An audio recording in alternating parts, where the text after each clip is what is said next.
दुर्लक्ष करतात त्या लोकांना थोडी समज द्या, कारवाईनंतर बघू. हे बाईटने जे सांगितलं त्याप्रमाणे आपण जे म्हणले की असं त्याचा शब्दप्रयोग त्याच्यामध्ये चुकीचा झालाय, असं निवेदन प्राप्त झालेलं नसून असं काहीतरी वेगळा शब्दप्रयोग करणं आवश्यक आहे. तथापि अभिजित वंजारी आता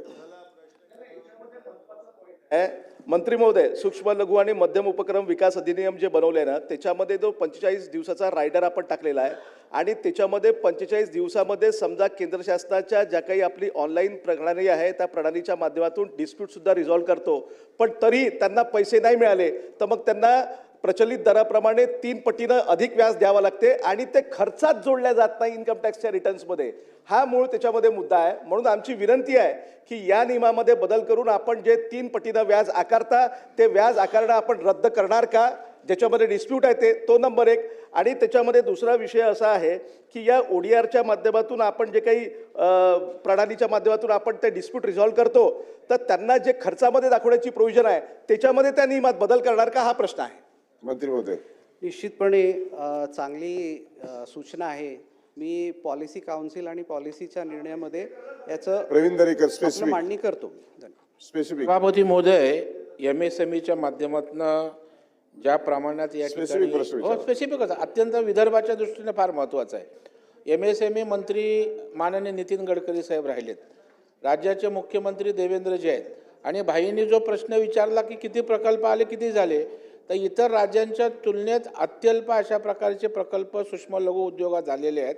माझं असं म्हणणं आहे की टार्गेट केलं पाहिजे. MSMEच्या माध्यमातून रिजन वाईज विशेषतः विदर्भात, हे विदर्भात अधिवेशन होतं आहे, तर MSMEचं टार्गेट करून आपण तेवढे प्रकल्प होण्यासंदर्भात आपण काय भूमिका घेणार आणि त्याकरिता अनेक सवलती केंद्र सरकारनं दिल्यात.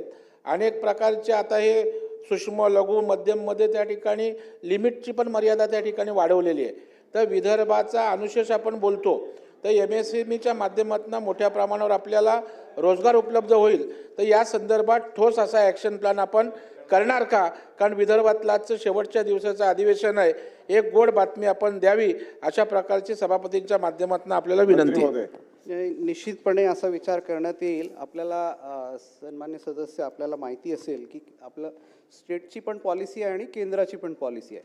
आपण ते पण वेगळ्या इन्सेंटिव्ह देतो. विशेष करून विदर्भासाठी आणणार काय असं म्हणताय? विदर्भासाठीच बोलतोय मी. आपण जो